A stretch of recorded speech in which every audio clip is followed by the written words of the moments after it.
Welcome to the short England stopover adventure where you'll see London, Surrey and Brighton. Come on an adventure. This is the River Thames, and now we're going into Hampton Court, which is right alongside the River Thames out in Surrey.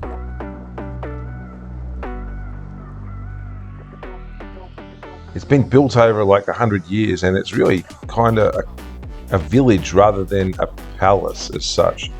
Because while you can see where the royalty lived, there's a whole society around it that is supporting the royalty. There's bakers and there's candlestick makers and there's seamstresses.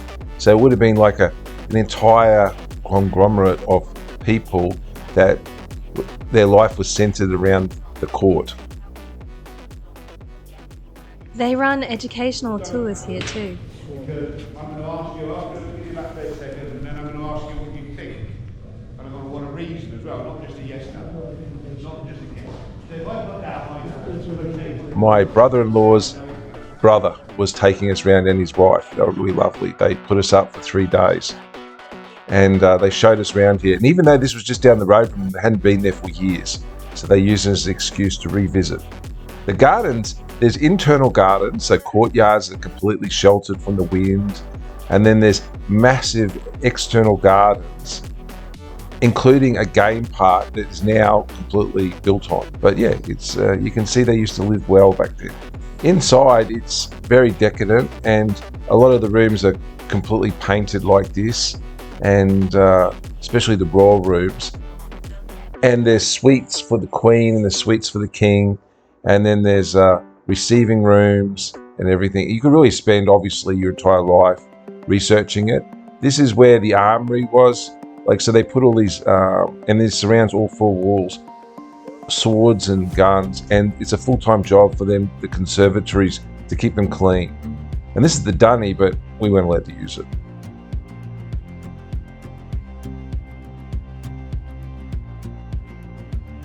This is the external of the Great Hall, which is here, and it's very impressive. You can imagine the feasts.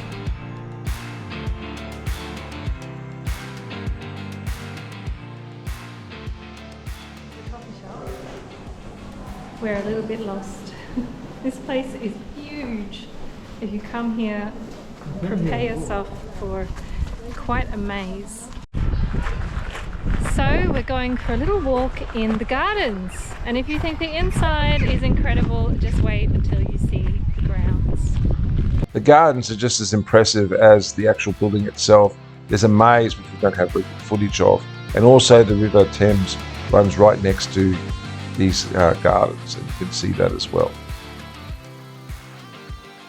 There's sort of this formal garden on one side, which has the great wisteria and some greenhouses, and on the other side there's more of a wild field garden which has a maze attached to it as well.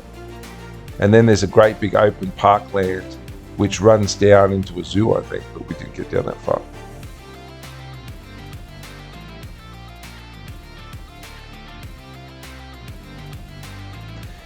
And all the time that you're walking through the garden, you can see the great house in the background.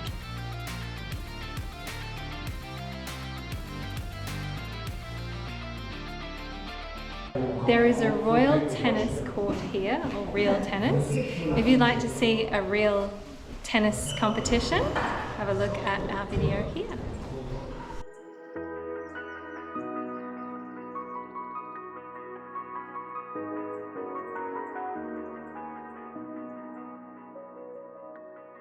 This is like the wildflower meadow.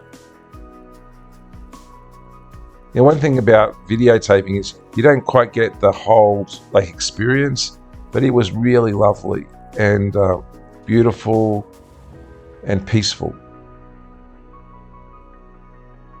Oh, here's the maze. I didn't think we got any footage, but we got lost, but we managed to get out. I don't think we ever found the centre.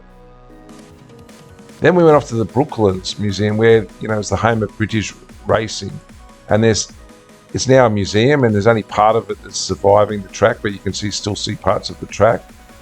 And the machines that are there are wonderful, and they're all maintained by amateurs, volunteers.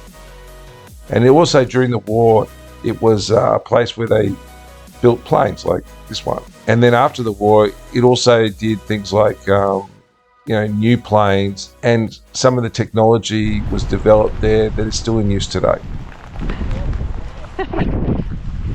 We're on our way into the gardens and we have proper British weather. Look at this. Then we're off to the Royal Horticultural Gardens. The weather really sort of devolved from here, but there's quite a lot of greenhouses, and even though it was raining, walking around outside was quite lovely. Some of them are like 85 years old. Bonsais that are 85.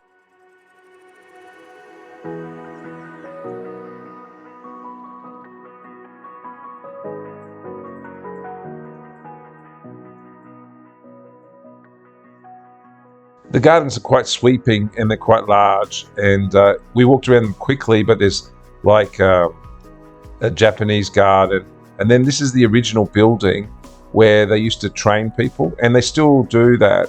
Even today they have apprentices, and this is part of their drawing of the apprentices drawing the wildlife. My sister's doing a course at the moment and it's not nearly as good. We went out to try some British nightlife, which was very unusual. They all sit in rows watching the band, no dancing really. And the River Thames, we walked along this, and it's in flood at the moment, so quite a lot of water's moving down it, and quite muddy, but very interesting. And this is on a little island, and beautiful little villages surrounding it that we wandered through. You've got to respect the British in the way they manage green space, and they still maintain the villages rather than let them all merge into one. And they still maintain this beautiful green environment while they have such a large population. And it's only done through strict controls. I should say that we went to a lot of pubs, and all the pubs were fantastic. They were like real little snugs and everything like that. We went and did this fundraising night run by some of our relatives.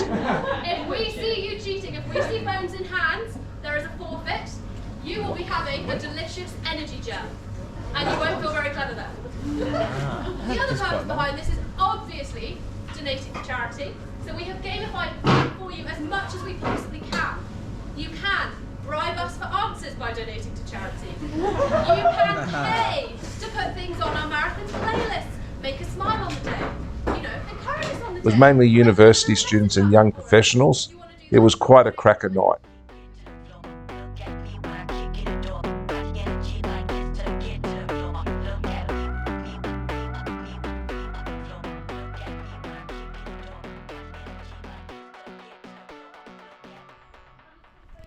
And you see this stone, the tiny little stone set in the mortar. That's apparently a thing around here, Simon's telling us. Another walk in the countryside from one village to another, and we went to this folly that was built on top of a hill so the landowner could have the highest place in Surrey. And when it was first built, you couldn't even climb it. It was just literally there to say he could have the highest place. But then they built a staircase and you could go up to the top of it, which you still can today. It used to be a day trip from London. People used to come, climb it, and then go back to London on the trains. The British have this beautiful system of paths, and they have the right to ramble on these paths.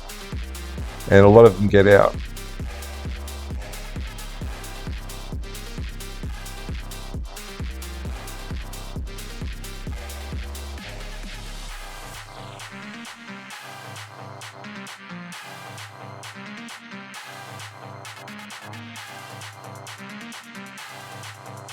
I know this looks like we're in the middle of nowhere, but literally you can see London from here. You can see the buildings of London when you're standing on top of that. So you're not very far away from a lot of people. Supposedly on a clear day, you can also see the water through a gap in the hills. You couldn't today.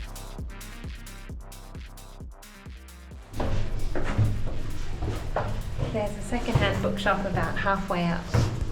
And there's also a little tea shop as well.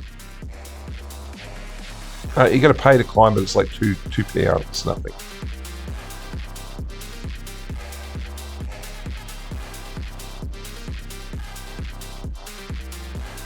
Another pub, because you know, why not? We're in London, England. We have just spent like 3 days in the countryside around Surrey, being wined, dined and generally pampered by some relatives, and it's been great. We've seen a lot of the countryside around Surrey and it's been very beautiful. We went to Hampton Court, we went out into the countryside, went to lots of little villages, and now we're in London itself, although immediately we made a mistake and we're in the wrong place. We thought we'd book somewhere else, but that just adds to the excitement and the adventure, although I'm yet to see what the adventure is. But we're about 3 miles outside of the centre of London in a place called Hammersmith. But it seems nice, it's lovely. There's big like 4-storey terraces around the corner and everything. And we're now going to walk to Harrods. Now, while you see us walking a lot here, there's no need to walk anywhere in London. The public transport is fantastic. There's bike hires, there's everything. There's train, bus, tube. But there's all these beautiful things that you wouldn't see, like this park, if you were in the bus or in the train. So I just like walking. This is just like a random garden, and it was just beautiful. It used to be the grounds of a large house, which is still in the middle. We're walking through Kensington and we've just hit Kensington Palace, which obviously we're waiting for our invite to come in. But yeah, it's beautiful around here, like it's really beautiful. Who would have thought near palaces would be beautiful? They really know how to do a beautiful gate here. I guess keeping people out is serious business. We never did get our invite. This is Kensington Gardens, and it's got a big lake in the middle.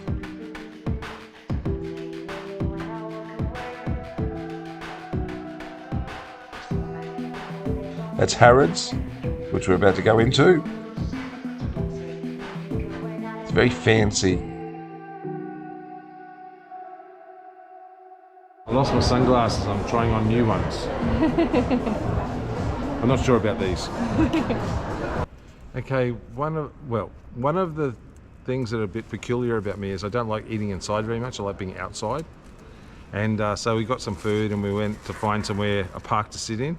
And this is our 4th park we've come to, and they're all private parks, private gardens. So even though on the map they look like parks, they're actually private gardens, quite large, but you can't get in it. So we've given up, we're just going to sit here like dogs on the side of the road and eat.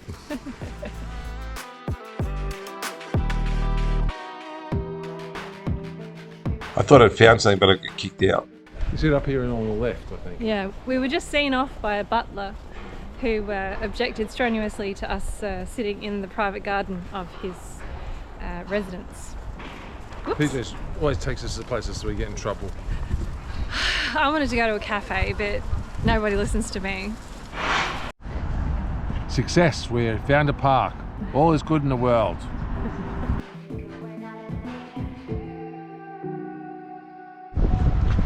We've been blessed with another beautiful day in London.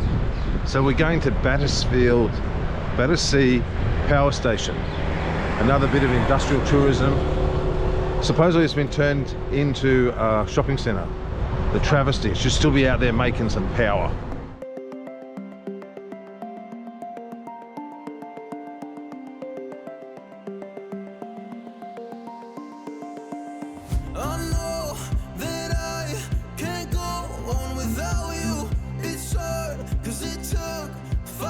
Until I found you, oh, I'm not gonna let you go.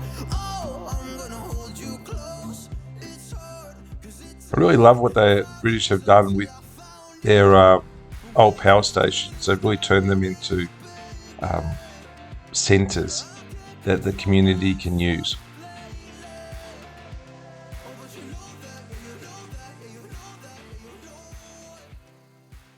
We're in Chinatown now, but we just came from Soho, the theatre district. We saw lots of theatres, really grand, and all scattered around them was lots of drug users. So that was very interesting. We're at Leicester Square, and it's very touristy, and it's got a lot of touts, and yeah, but it's kind of interesting. A lot of touristy things to do around here. We're going down to the National Gallery, which is just down the road here. Public Library. Went to several of these. Trafalgar Square. which also has the museum.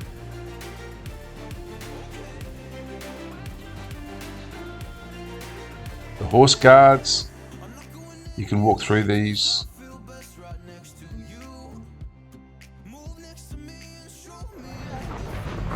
We just came down from Trafalgar Square and the Royal Gallery, and we went through Admiralty Gate, and now we're at the Horse Guards, and we went past the old Admiralty building.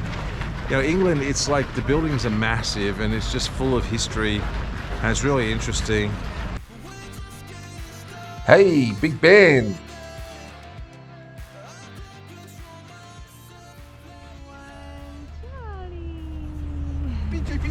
PG, it's a garden museum. We can go into a garden museum and we can look at how plants are made. I'm pretty sure they glue them together with sticky tape and zip ties. And there's a medieval building over here and a medieval tower. It's really beautiful, this place, and it's amazing. They were going to knock it down. It was only the local community that saved it. This museum documents the history of gardening in the UK, including adventurous souls who went to seek new techniques and new plants around the world. You need to duck down and go through this tiny door to go up on an adventure. It's £14 if you'd like to see whatever exhibition they have going and an area upstairs in the museum, but most of the museum is free to enter. The other option you have is £4 to go up the tower. There's more than 100 steps and you'll have absolutely spectacular views right across the river.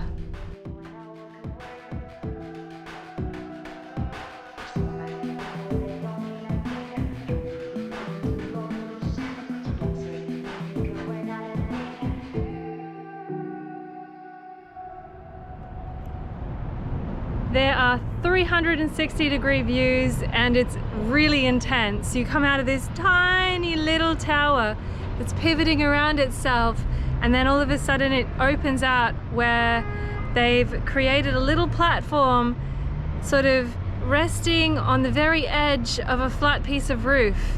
It's pretty intense and it's just spectacular. I highly recommend this. It's £4. Madness if you don't give this a go if it's a sunny day.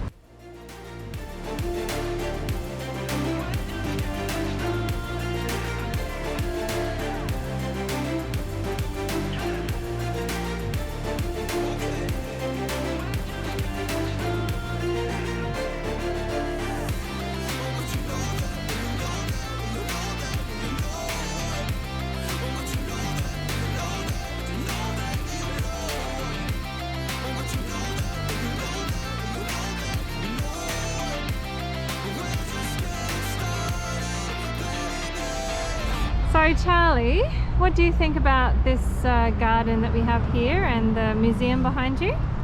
It's a beautiful oasis in the middle of a large city. So you have Parliament House just over there, you have a busy road and a busy bridge, but it's just an encapsulation of English countryside stuck in the middle of the city. Good morning. We finished our London sojourn and it wasn't long enough. There's so much to see and so little time to see it in. You know, everybody told us London, it's not very great, but I disagree. I think it's got lots to see. Lots to see in Brighton. And now we're off to Brighton. After brunch with Joe. PJ's trying to look cool. Yeah, like It's a failed I can ever look exercise. cool. I've got him next to me, it's just not possible.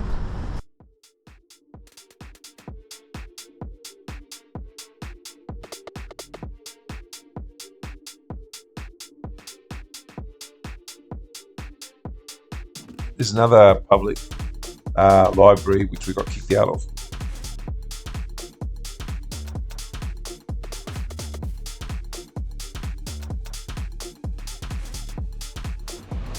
We just arrived in Hove. We meant to go to Brighton, but we got an earlier train. And amazingly, the tickets seem interchangeable. It's all, you know, there's a lot of hassle around tickets, But when you get on the train and at the station, they say, oh, just catch any train. So we got offered Hove. Now we're going to walk down to our accommodation. We could catch the bus, but we decided to walk just to see what it's like. This was really nice. This you had sea views out of the window, and it was 125 Australian dollars a night on Airbnb. It's small, but it had everything, and it was one floor up and very close to the centre of town. Hello. Hi, I'm watching a bit of telly because for the first time in ages, everything's in English, which is fantastic. I don't think I've watched TV since I left Australia 5 years ago. This is the museum in the middle of Brighton. This is where we met our volunteer from the Brighton Greeters program. He showed us through the museum before taking us on an exploration of the streets of Brighton. This is the flint that they get out of the rock, and they used to break it in half and build things out of it, and it's used mainly at the back of the buildings as a cheap building alternative, but some buildings are completely covered in it, and it's quite spectacular. Brighton's completely like a tourist place, but there's still the old fabric around it, so there's places that have been in business for 100 years, but mainly it's all tourists and funky, cool shops. So it makes for a great visit. I don't know what it'd be like to live here, but people who do live here seem to love it. We talked to quite a few. The feminist bookstore I stayed out. People are lovely. We're in Brighton, and we don't know Brighton, but there's this volunteer service that gives you a tour guide, and he shows you around the town. We had Roger, who was a champion fellow. He'd worked for 40 years for the Brighton Council as an heritage architect, and he basically saved single-handedly the middle part of the town. And of course he didn't. He was part of a team, and he didn't try and say that.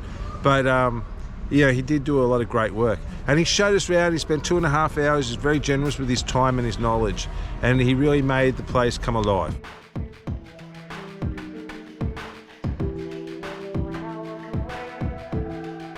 One thing you notice with the British is they're never in the water.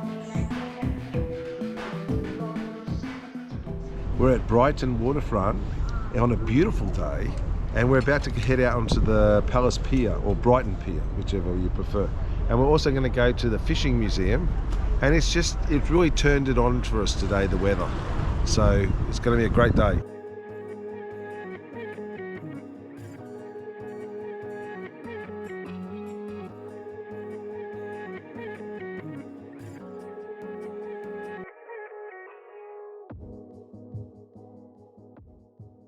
Unfortunately, the weather is fantastic, so the fat man can't suffer through the legendary wind that comes across this pier.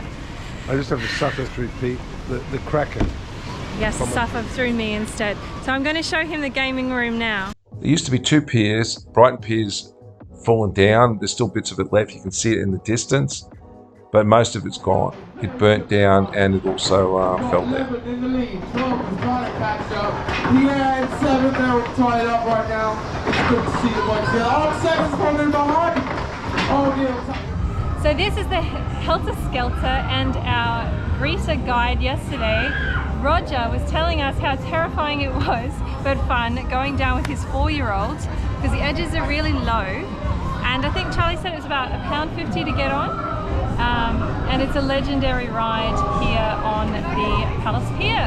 So if you'd like to take your life in your hands and have some historic experiences, this is the one to do. I think the British have to have, things to do when they're at the beach, because the water, even on a nice day, is freezing. So, while we think it's strange that there's all these sort of quasi-gambling and attractions at the waterfront, I mean, really, it's lovely to look at the ocean. It's lovely to walk on the sand, but I don't think it's great to go into the water in England. It's just cold, so you have to have something else to do while you're enjoying the beachside. This is the Fisherman's Museum. Free and interesting.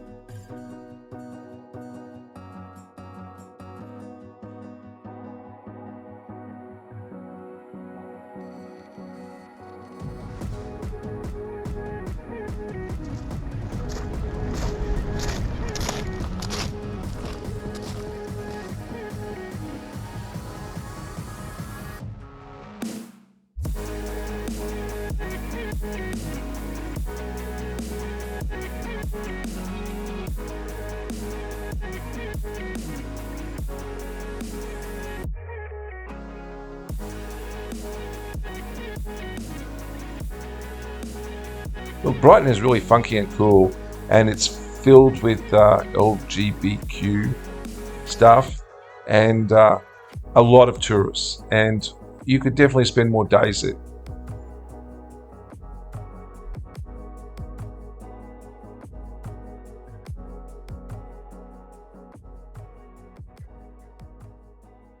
This morning we're off to find some chalk cliffs.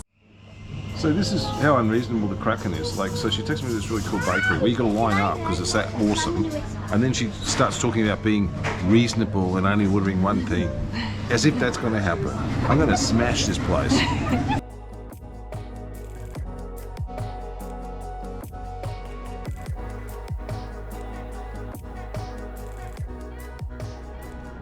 So we got 2 raisin au pains and an almond croissant for Charlie, and I got an Easter cake and a spiced lentil and sweet potato sausage roll.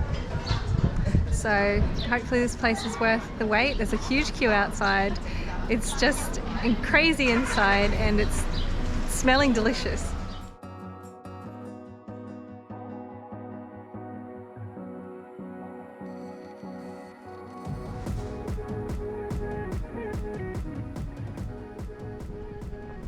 We are on our way to the lifeboat station and we're bringing some sticky toffee cake.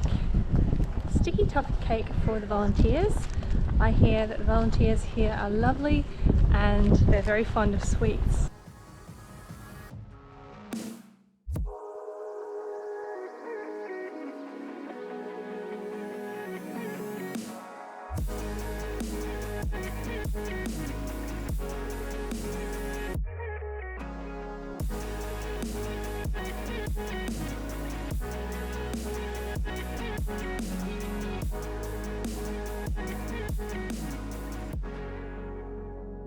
Now, maybe I'm wrong, but in Australia, we have the Coast Guard, which is usually volunteers who go out and effect rescues. And, you know, it's usually older guys and they man the radios. Here, I think they call it the lifeboat service. I think they do basically the same thing, right? They also have a Coast Guard, don't they? They have a Coast Guard, but I think the Coast Guard is more like the American Coast Guard, where they, you know, do interceptions and stuff like that. Maybe I'm wrong. You can tell me. But yeah, we just went to the lifeboat centre here, and it does very much smack of our Coast Guard, but it's a lot more modern and lovely, and it's nice. I do think that the Shorncliffe Coast Guard boat is better than this lifeboat. This is just a big rib here, where I think the one in Shorncliffe's got an enclosed cabin, and it's really kind of cool. So there you go.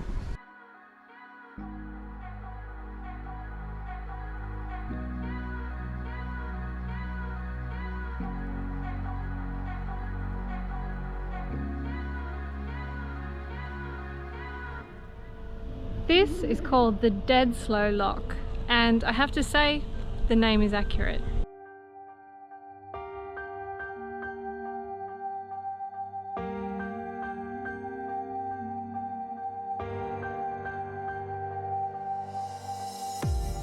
I'm so in love with you.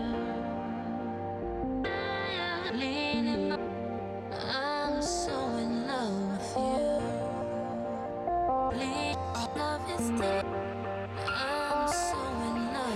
So this is where they get the flint for the building material from. We're on the Undercliff Walk, which is really quite an investment, so you should use it. And you're looking at the cliffs here, and you can see the flint sticking out everywhere, so it's like it's got freckles all over the place. So it's great.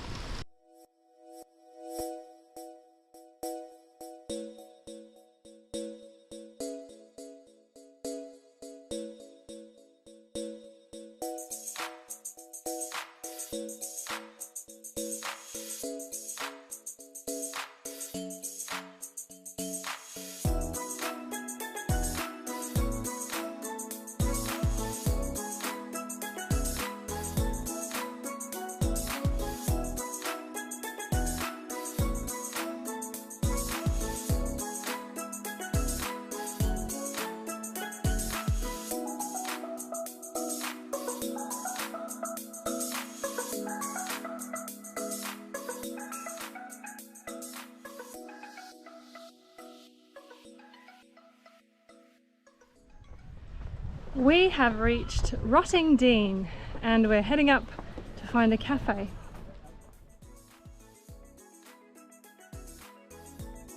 Look how cute this is.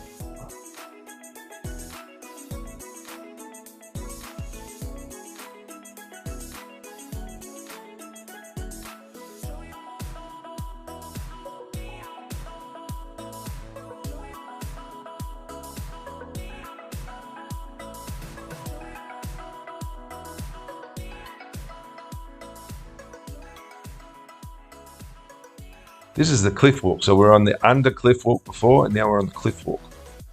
And definitely the under cliff walk is nicer. One of the interesting things is that building in the background is the Blind Veterans Building, which must have spectacular views, but you know, it's for blind veterans.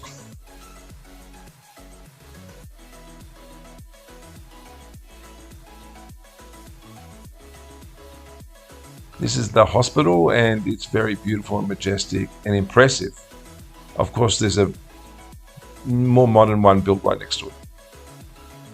We've shown you Brighton during the day, but definitely Brighton is a nighttime place. And it's just that we're a bit old and don't stay up too late, but you can still see people in the morning returning from the night before, and a lot of them. So if you're young, I think it would be fantastic. Speaking about nightlife, it's a bit different in Asia. Next time,